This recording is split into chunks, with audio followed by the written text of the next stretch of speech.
गुरु ब्रह्मा गुरु विष्णु गुरुदेव महेश्वरः गुरु साक्षात् परं ब्रह्म तस्मै श्री गुरवे नमः।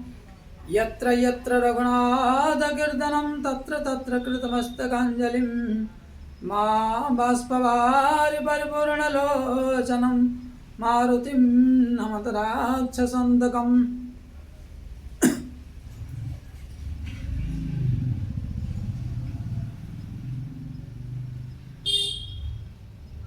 बोलिए श्यावर रामचंद्र भगवान की जय, राधा रमण सरकार की जय, श्री बंके बिहारी लाल की जय, लक्ष्मी नरसिंह भगवान की जय, सदगुरुदेव भगवान की जय। राम कथा के रसिकवर भक्तराज मति धीर, आय सुहासन लीजिए तेज पुंज कपिवीर, तेज पुंज कपिवीर, तेज पुंज कपिवीर, तेज पुंज कपिवीर। बोले श्यावर रामचंद्र भगवान की जय। अखंड मंडलाकार परात्पर परम ब्रह्म परम पिता परमेश्वर श्री सच्चिदानंद घन विग्रह जानकी जीवन श्री रघुनाथ एवं श्री राधा रमण सरकार एवं हनुमंत लाल जी महाराज जी की ग्राम देवी देवता प्रत्यक्ष परोक्ष रूप में स्थित सभी शक्तियां भक्तिमती माताएं दर्शक बंधु सभी को सिया राममय सब जग जानी करम प्रणाम जोरि जुग पानी। सबको अभिवादन वंदन निवेदन करते हुए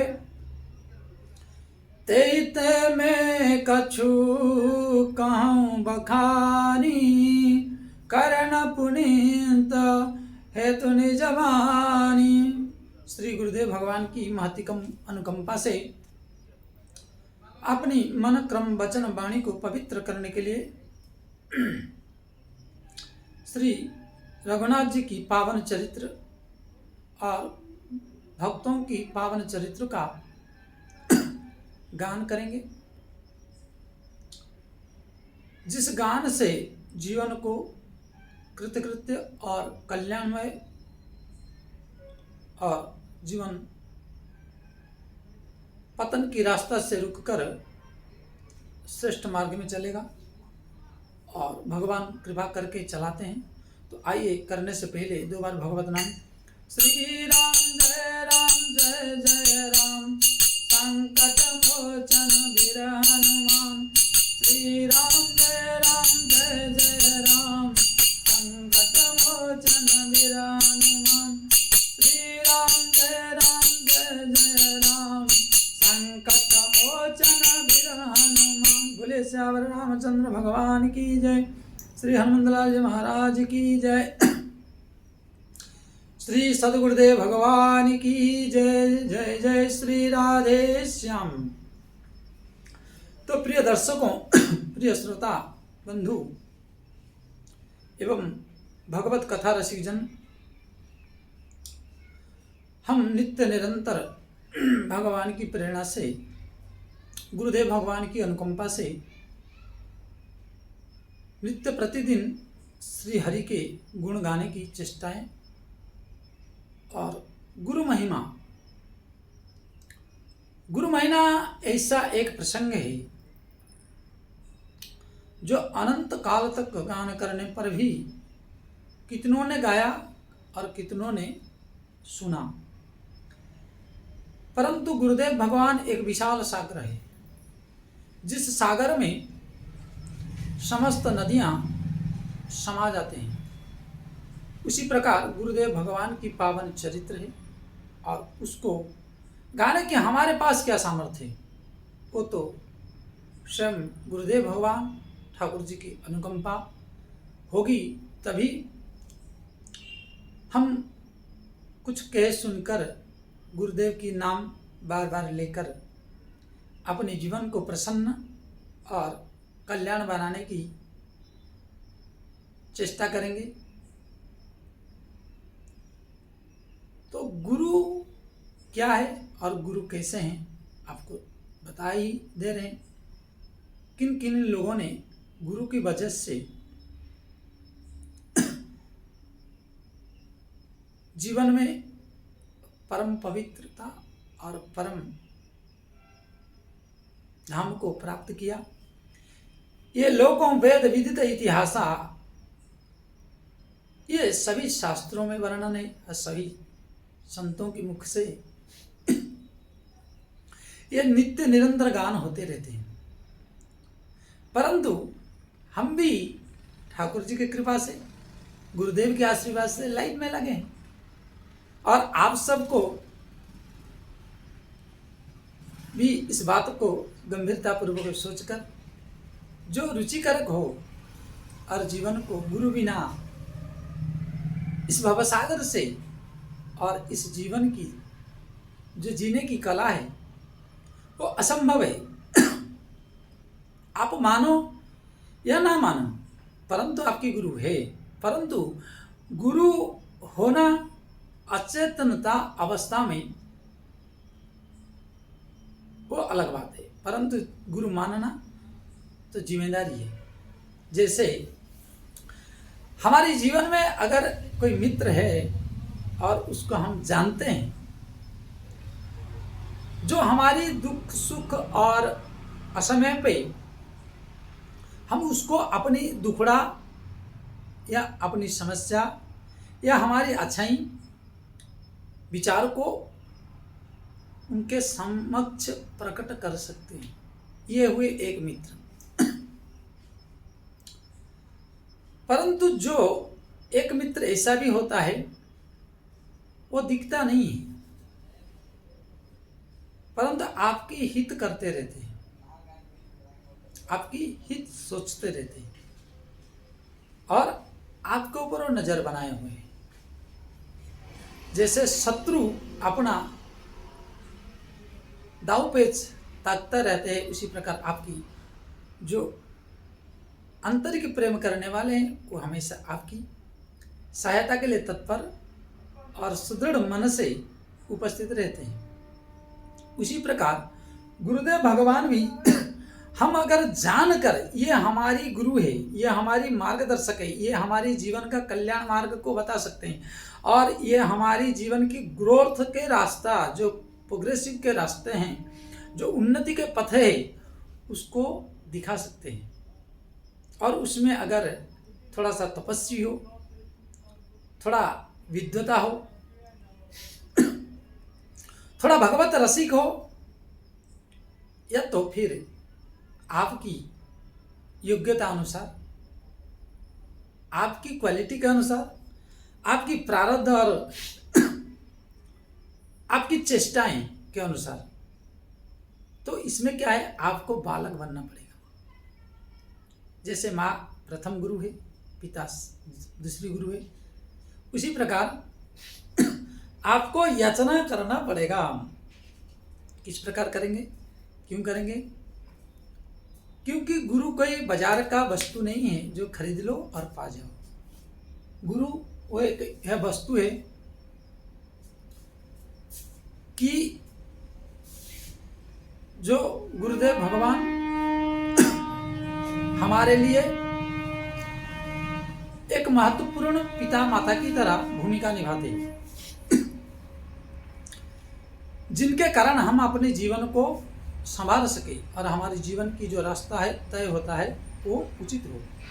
तो वहां अहंकार से सिर उठा के ऊंट की तरह खड़े होने से गुरु कृपा कभी नहीं होती है, श्राप ही मिलता है। परंतु गुरु भी इतना कृपालु है, इतने दयालु है, मक्खन की तरह। परंतु एक सूत्र गोस्वामी तुलसीदास जी महाराज जी कहते हैं, करिय कृपा शिशु सेवक जानी, तुम समशील धीर मुनि ज्ञानी। करिय कृपा शिशु सेवक जानी, तुम समशील धीर मुनि ज्ञानी। श्री गुरुदेव क्या है? महान है, विशाल है। उनकी विशालता को आप किसी भी सांसारिक वस्तु से नाप तोल नहीं सकते, ओजन नहीं कर सकते हैं। ऐसे गुरुदेव की पावन चरित्र और उनकी जीवन की जो पावन अथाह सागर अनुभव है वो है गुरु। किंतु यहाँ हम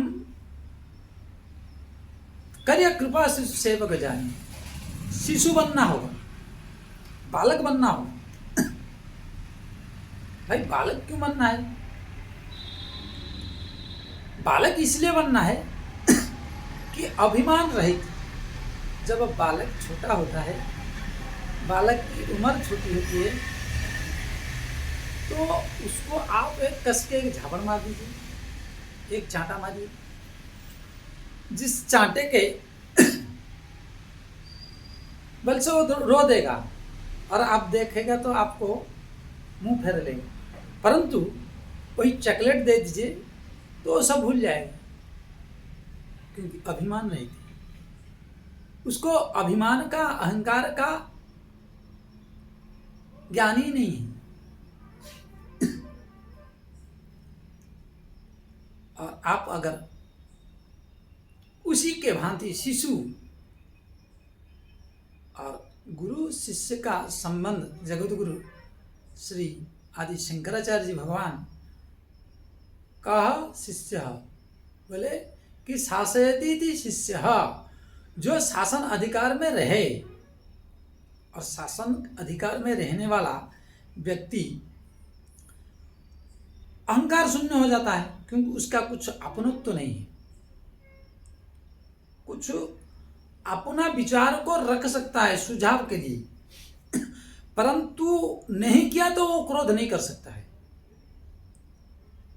माँ बाप को बच्चे मार्केट में जाते हैं तो खिलौना खरीदने के लिए एक जबरदस्त करते हैं कि आप मेरे लिए खिलौना खरीद दीजिए, परंतु माता पिता की सिचुएशन प्लस उस खिलौना से बच्चे को फायदा है या हानि है वो देखते हैं माता पिता, क्योंकि उसको तो हिदायत ज्ञान नहीं है।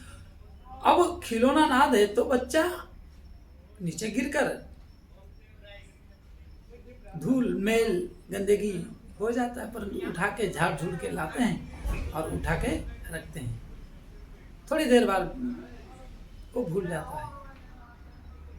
उसी के भांति जब हमारी जीवन गुरु के समक्ष, गुरुदेव के, भगवान के सानिध्य में जीवन व्यतीत होता है, तो हमारी जीवन भी उसी की भांति, उसी की तरह हम जी लेते हैं। और हमारे जीवन में अगर ये चीज ना हो, इस वस्तु अभिमान से भरा हो, किसी वस्तु के कारण गुरु को न्यूनतमता देखते हैं, तो जो उनकी कृपा अनुग्रह है उससे हम दूर हो जाते हैं। कैसे? क्योंकि उनकी करिए कृपा शिशु सेवक जानी। पहले गोस्वामी तुलसीदास कहते हैं आप शिशु बनोगे तो तुम समशील धीर मुनि ज्ञानी, करिय कृपा शिशु सेवक जानी। तुम समशील धीर मुनि ज्ञानी। हम गुरु के पास अगर अपना ज्ञान थोपने जाए और अपनी जो चुल्लू भर का जो विचार है उसको रखते हैं, तो वो धीर मुनि ज्ञानी जो ज्ञान का अथाह सागर है उसमें से छुपा लेते हैं, उसको आपसे दूर कर देते हैं। और जिस दूरियों के कारण हमारी जीवन एक अभावग्रस्त में रह जाता है, बाह्य जगत की संपत्ति हो जाती है, परंतु जो एक पूर्ण यशकीर्ति है, जैसे श्रीमद् भागवत महापुराण, वाल्मीकि रामायण, श्री रामचरितमानस, अष्टादश पुराणों में, भक्तमाल में जिन जिन भक्तों का चरित्र आया है, इन सबों ने गुरु के माध्यम से और गुरु की कृपा अनुग्रह प्राप्त करके जीवन को विशाल बनाया है, और तभी जाकर उन्होंने पाया है। अगर उससे कोई पहले प्राप्त करना चाहा और प्राप्ति की इच्छा व्यक्त किया तो असंभव है, वो संभव नहीं है। इसी कारण से जीवन में गुरु चाहिए। तो ऐसा कौन है किसने गुरु का संपूर्ण स्वीकार नहीं किया? और जो गुरु का स्वीकार किया तो वो अमर हो गया और चिरंजीवी हो गया जन्म जन्मांतर के लिए। जब तक शास्त्र 18 पुराण और संत हैं इस धरातल पर, दिव्य पावन चरित्रों को गान करते रहते, उन भक्तों का जो गुरु के कहे हुए पथ पर चलकर उस परम गुरु जगत गुरु कृष्ण वंदे जगत गुरु, उस जगत गुरु का प्राप्त किया तो वो अमर और चिरंजीवी हो गया। परंतु कुछ अधूरा भी है, जैसे अभिमन्यु जी, अर्जुन पुत्र अभिमन्यु जी महाराज जी की जीवन में चरित्र आता है, महाभारत में इसका वर्णन है। अभिमन्यु जी जब द्वारिका में जन्म लेते हैं, सुभद्रा माता के कोख से या वहां से प्रकट होता है।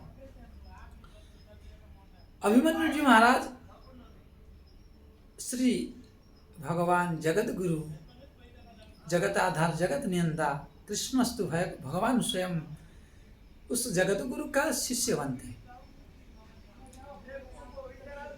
परंतु छोटे उम्र होने के कारण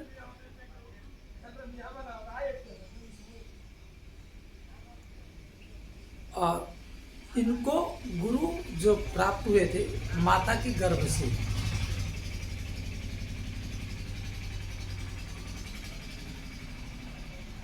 साथ में शिष्य बनाते। लेकिन एक बात है कि जो कृष्ण का शिष्य बने, शिष्य बनने से पहले और एक किसी का शिष्य बने थे अभिमन्यु जी महाराज। आप कहेंगे किससे? बोले श्री अर्जुन महाराज जी की शिष्य थे। कैसे? न सुभद्रा की गर्भ में जब अभिमन्यु जी रहे तो क्षत्रिय कुल में जन्म और परम पराक्रमी द्रोण शिष्य श्री भगवान कृष्ण के सखा स्वयं नारायण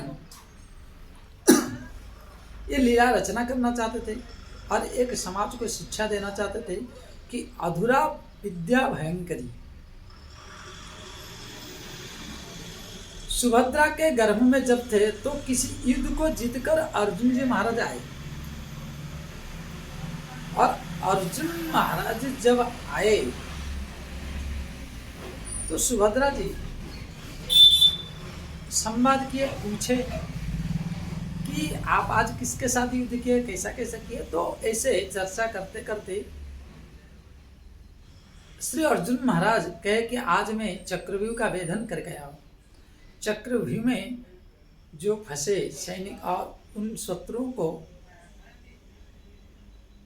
मैं ध्वस्त करके आया हूँ, और भगवान सखा श्री कृष्ण की कृपा और ये विद्या श्री गुरु द्रोणाचार्य जी ने प्रदान किए थे जो आज बड़ा काम आया। इस तरह प्रश्न जब संवाद होने लगी सुभद्रा माता और अर्जुन जी महाराज की, तो उस समय अभिमन्यु सुभद्रा माता के गर्भ में पल रहे थे और इस बात का, इस चर्चा का समझ रहे थे, सुन रहे थे। और जब चक्रव्यूह का विचार आया तो सुभद्रा माता बड़े प्रेम पूर्वक पूछे हे पार्थ, आप ये बताइए चक्रव्यूह होता क्या है? चक्रव्यूह का भेदन कैसे किया जाता है? चक्रव्यूह का भेदन करके शत्रुओं को कैसे पराजय किया जाता है और उससे निकला कैसे जाता है? उसका जटिलता, उसका सुगमता और उसके जो महिमा और जो विजय लाभ करते हैं उसका प्रसंग आप बताने की कृपा करें। यह सुभद्रा माता बताते बताते प्रश्न किए तो अर्जुन जी महाराज सुभद्रा को बड़े प्रेम से प्रेम विवाह किए थे और कोई बात को टालते नहीं थे, किसी बात को टाल मटोल करके इधर उधर नहीं करते थे। परंतु जब पूछ ही लिए हैं, अब बताना तो जरूरी है, तो बताते गए। चक्रव्यूह ऐसा होता है, चक्रव्यूह में ऐसे प्रवेश किया जाता है, चक्रव्यूह में इतने सैनिक होते, चक्रव्यूह में एक जटिल की तरह व्यक्ति एक तो प्रवेश नहीं कर पाएगा। जैसे मुख्य राजा को चक्रव्यूह के मध्य भाग में रख दिया जाए और उसका भेदन जो नहीं जानता हो तो घुस नहीं पाएगा, तो राजा जब तक नहीं मरेगा तब तक उस राज्य का संपूर्ण अधिकार शत्रु को मिल नहीं सकता, जो जीतना चाहता है, जो पराक्रम से। और राजा जब तक वहां सुरक्षित है तो तब तक राज्य का मालिकाना हक नहीं मिल सकता। और राजा कोई घुस लेता है तो निकलना बड़ा परेशानी है, कठिन है। इसलिए वहां आसानी से अनेक सैनिक और महारथी उसको घेर लेते थे और वहां कैसे निकला जाता है वो चीज। तो ये संवाद सुभद्रा जी और अर्जुन के बीच में चलते चलते लंबी पड़ा, विषय वस्तु जो है लंबा रहा, जिस लंबी वस्तु के कारण सुभद्रा माता को नींद आ गई। बोलिए श्री गुरुदेव भगवान की जय। तो उस लंबी जो अवधि के श्रवण करते करते नींद आ गया, तो नींद आने के कारण अब जब मां सो गई तो बच्चे गर्भ में थे और गर्भ में ही शिशु का भी विश्राम हो जाता है, क्योंकि उसका कोई अलग से तो है नहीं। माता जो भजन करेगी उसी का ही रस का वो आस्वादन करेगा। माता जो सांस ले रही उसी सांस से ही वो जीवन यापन कर रहा है। गर्भ में भी परमात्मा ने ऐसा सृष्टि बनाया है और माता की गर्भ में ऐसा सिस्टमेटिक जो बनाया है। तो जब माता जी सो गई, सुभद्रा जी सो गई, तो अभिमन्यु जी भी सो गए और अभिमन्यु का विश्राम ले लेना उनके लिए वो विद्या अधूरा रह गई। और अर्जुन जी जब जगा के देखे, प्रसंग पूरा होते होते आधे में रह गई और चुप हो गए। श्री पार्थ अर्जुन जी भी वहां से विश्राम करते हुए निकल गए। आगे चल के श्री अभिमन्यु का प्रकट होकर श्री कृष्ण भगवान को जो शिष्य गुरु के रूप में वर्ण किए और विद्याएं सीखे। सीखते सीखते उन्होंने सारी विद्याओं को सीखा, परंतु चक्रव्यूह भेदन सृष्टि में 2-3 लोग जानते थे उस समय, विशेष करके 3, श्री भगवान कृष्ण, द्रोणाचार्य, अर्जुन जी। ये प्रमुख व्यक्ति थे। बाकी अन्य बहुत, महादेव जी, परशुराम जी, इन सब को भी जानकारी इसके विषय में था। परंतु शिष्य किसके बने थे? अभिमन्यु जी, श्री कृष्ण भगवान का। अब शायद ऐसा मैं संतों के मुख से सुना था कि अभिमन्यु जी 1-2 बार पूछे होंगे, परंतु टाल मटोल करके श्री कृष्ण भगवान टाल देते थे, क्योंकि गुरु का काम है कि जिस विद्या को आपको शिक्षा दे रहे हैं उस समय आप एकाग्रता चित्त से, एकाग्र मनोभाव से और बड़ा श्रद्धा पूर्वक, विश्वास पूर्वक उसको ग्रहण अध्ययन करना चाहिए। परंतु जो चक्रव्यूह भेदन का जो लीला है वो संपूर्ण ज्ञान शुरू ही नहीं किए थे। वो ज्ञान तो मां के गर्भ से अभिमन्यु जी सीखे थे, और श्री कृष्ण भगवान अधूरा ज्ञानों को पूरा कैसे करेंगे। उनका कहना था या उनके मन में ऐसा था कि अगर आपने पिता रूपी गुरु से ही सुने हो और जानते हो तो उस अधूरा ज्ञान को पूरा करो। इसलिए अभिमन्यु जी जो कहते हैं कि मेरे को अधूरा जो ज्ञान है चक्रव्यूह भेदन उसका पूर्ण ज्ञान करा दीजिए, तो वो मौन होकर उसको टाल मटोल कर देते थे। और भगवान श्री कृष्ण यह भी जानते थे इसकी जो अंतगत्वा है इसी अधूरा विद्या और अधूरे विद्या के कारण इनकी शरीर से प्राण की गति होगी, इनका महापरायण होगा, मृत्यु घटेगी। तो इसलिए टाल मटोल कर देते। क्योंकि अगर यह भाव ना होता तो द्रौपदी माता जब सभी पुत्रों को देखने के लिए वनवास से आने के बाद मिलते हैं तो वहाँ अभिमन्यु, सुभद्रा पुत्र अभिमन्यु जी जब आशीर्वाद के लिए प्रणाम करते हैं तो वहाँ आशीर्वाद देते देते वहाँ चिरंजीवी शब्द कहने से पहले अग्निकन्या श्री द्रौपदी माता श्री कृष्ण भगवान एक कहते हैं, रहने दो पांचाली, हे कृष्ण रहने दो, इन्हीं को सब आशीर्वाद दे दोगे तो और भी संतानों को क्या दोगी। इस तरह कह के अधूरा में रख देते हैं और उसको टाल मटोल करके इसको जैसे तैसे करके लपट लेते हैं। इसका कारण क्या है? इसका कारण है कि सामर्थ्य गुरु से संपूर्ण जीवन की मार्गदर्शक, एकांगी भाव में एक रस में गुरु को मानना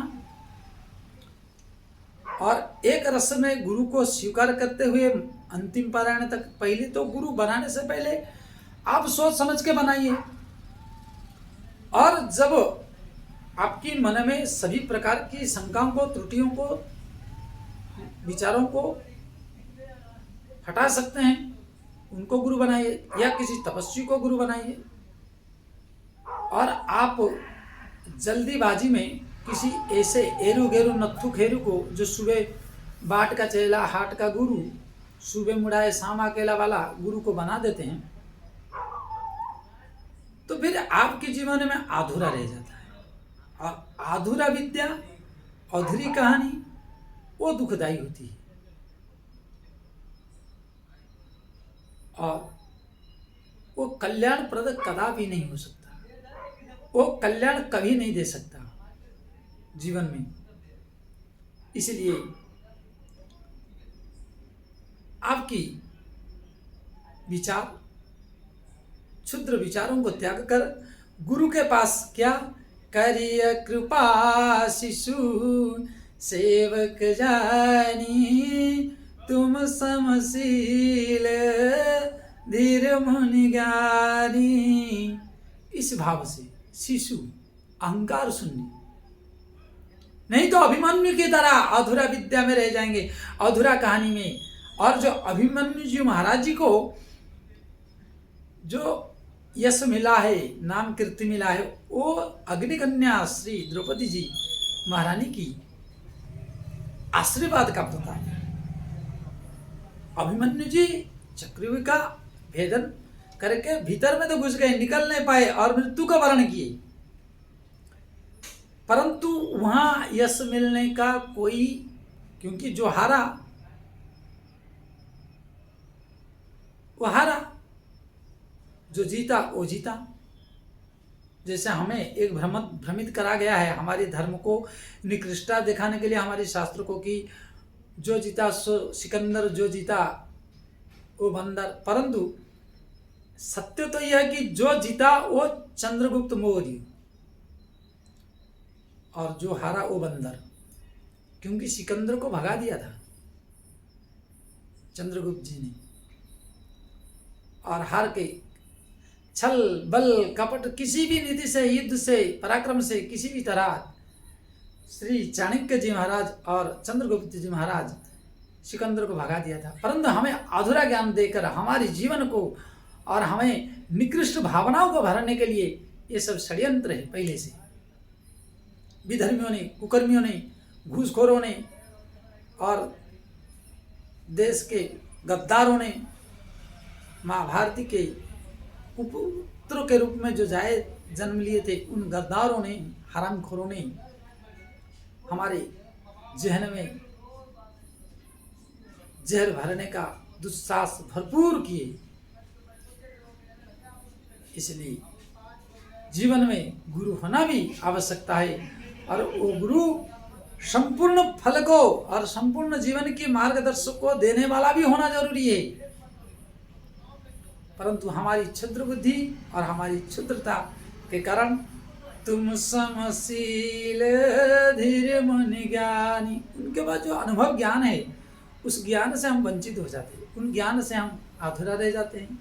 इसलिए मेरा सबसे निवेदन है जीवन में गुरु भी होना जरूरी है और गुरु ऐसा चुनो कि जीवन में हमारी शंकाओं को, हमारी समस्या को और हमें उनकी तपस्या, उनकी जो भजनानंदी गुरुओं को बनाओगे तो जीवन की हर पथ आपके लिए सुगम उन्नति की मार्ग होगा।